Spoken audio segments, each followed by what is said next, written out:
और मैं एक कविता सुनाना चाहता हूँ। बाबा ने सुनी हुई है, लेकिन मैं चाहता हूँ कि वो बहुत दिनों बाद वो कविता, आप लोग माणिक वर्मा को भूल जाएंगे, लेकिन मेरा दावा है कि इस कविता को जीवन भर कभी नहीं भूलेंगे। और ये कविता बिल्कुल है, ये कविता का शीर्षक है पेड़ और कुल्हाड़ी। पूरे देश के, पूरी दुनिया के पर्यावरण को लेकर मैंने ये कविता लिखी है। जब ये कविता मैंने अमेरिका में जब सुनाई थी, तो वहाँ के राजदूत ने ये कहा था कि जो टाइम प्राइम मिनिस्टर उनको, राष्ट्रपति को नहीं मिलता, इस कविता को मिलना चाहिए, क्योंकि ये कविता अमर कविता है और ये कविता पर्यावरण के लिए, इससे बढ़िया कविता आज तक मैंने नहीं सुनी।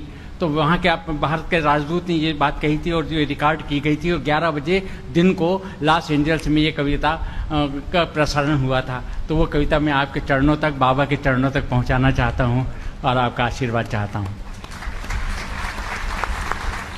लेकिन मित्रों, हास्य व्यंग की बातें तो बहुत होती हैं, लेकिन ये कविता जो है मेरी आत्मा से निकली हुई कविता है, इसीलिए मैं एक एक पंक्ति पर आपका प्यार चाहूँगा। बात देखिए, पेड़, कविता का शीर्षक है पेड़ और कुल्हाड़ी। एक दिवस एक कुल्हाड़ी ने पेड़ से कहा, अपने बीच हमेशा 36 का आंकड़ा रहा, आज तुम्हारा आखिरी दिन है, जल्दी बोलो मैं बड़ी या तुम। पेड़ बोला आदमी के दुम, तू आज भी हाथों के गुलाम हैं और हम अपने पांव पर खड़े हैं, इसलिए तू नहीं हम बड़े हैं। और 2 पंक्ति बाबा के चरणों में, तू तो सब कुछ, पेड़ बोला तू तो सब कुछ बर्बाद कर देने वाली आंधी है, तूने कब पेड़ों को राखी बांधी है? तू तो सब कुछ बर्बाद कर देने वाली आंधी है, तूने कब पेड़ों को राखी बांधी है? तू विनाश में बेशक मुझसे बड़ी हो सकती है, मगर निर्माणों में मैं तुझसे बड़ा हूं। जब तू कायरों की तरह घर में छुपी थी, तब मैं तूफानों से लड़ा हूं। तब मैं तूफानों से लड़ा हूं। ये कड़कती बिजलियां, ये अंधेरी रात, सर्दी गर्मी बरसात, मैं तो सब कुछ हंसकर सह लेता हूं। लोग मुझे पत्थर मारते हैं, मैं उनको मीठे मीठे फल देता हूं। लोग मुझे पत्थर मारते हैं, मैं उनको मीठे मीठे फल देता हूं। और सुन, 2 पंक्ति देखिए, और सुन, कोई गर्भवती चिड़िया यदि मुझ पर अपना घोंसला नहीं बनाती, तो अपने बच्चों को आदमी से कैसे बचाती?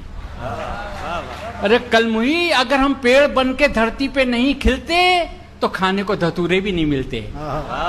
और दोस्तों, मैं आपका आशीर्वाद चाहूंगा, इससे अच्छी पंक्ति मैंने नहीं लिखी। और सुन कलमुही सुन, अगर हम पेड़ बन के धरती पे नहीं खिलते, तो खाने को धतूरे भी नहीं मिलते। अरे विज्ञान लाख अपनी उपलब्धियों पर फूल जाए, अगर हम सांस नहीं छोड़े तो आदमी सांस लेना भूल जाए। अगर हम सांस नहीं छोड़े तो आदमी सांस लेना भूल जाए। आदमी सांस लेना भूल जाए। क्या अगर हम सांस नहीं छोड़े तो आदमी सांस लेना भूल जाए? क्या बात करती है हमसे तनकर, हम तो दरवाजा बनकर महलों से झोपड़ी तक के काम आते हैं। जिनकी लाज लुटना चाहिए, उनकी भी बचाते हैं। और इसमें 2 हास्य के टुकड़े अनायास आ गए हैं। बात देखिए, कभी कभी हम भी उनके साथ कीचड़ में सनते हैं, बढ़ई के हाथों जाने क्या से क्या बनते हैं। टेबल कुर्सी तक तो ठीक था, मगर ये डबल बेड के पलंग और उन पर पश्चिमी सभ्यता का रंग, फिर अभिसार के ऐसे ऐसे ढंग, कभी कभी तो शर्म से गड़ना पड़ता है। जो पावन दृश्य नहीं देखना चाहिए, वो भी देखना पड़ता है। और ये आजकल की फिल्में, सेक्स के सिवा क्या रखा है इनमें? ये रहस्य आज तक नहीं खुलता है। क्या हीरो का चेहरा हमसे मिलता जुलता है? जो हीरोइन दौड़ दौड़ के जंगल में आती है, हमसे लिपट लिपट के गाना गाती है, घड़ी घड़ी मेरा दिल धड़के, और अगर ऐसे में हमारे जज्बात भड़के और हम पेड़ से आदमी बन गए, तो बैरागी मन चंचल हो सकता है, इसी जंगल में मंगल हो सकता है। और दोस्तों, ये पूरी कविता की आत्मा एक शब्द पे टंगी है, पेड़ बनने का कारण। ये आपको नहीं मालूम होगा, लेकिन मैं बताता हूं कि पेड़ बनने का कारण क्या है। पेड़ बोला नादान, पिछले जन्म में हम भी मनुष्य थे, सच बोला तो पेड़ हो गए।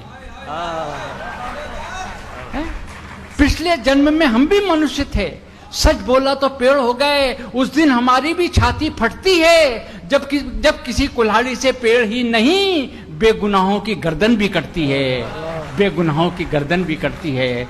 नॉन वेजिटेरियन तेरे वंशज लोहे से बंदूक बड़े बड़े परमाणु बम और समूची मानव जाति को नष्ट कर देने वाली खूनी मिसाइलें बनाते हैं, और मेरे वंशज मरते हुए लक्ष्मण को भी संजीवनी सुखाते हैं। मेरे वंशज मरते हुए लक्ष्मण को भी संजीवनी सुखाते हैं। मुझे गर्व है अपने पूर्वजों पर।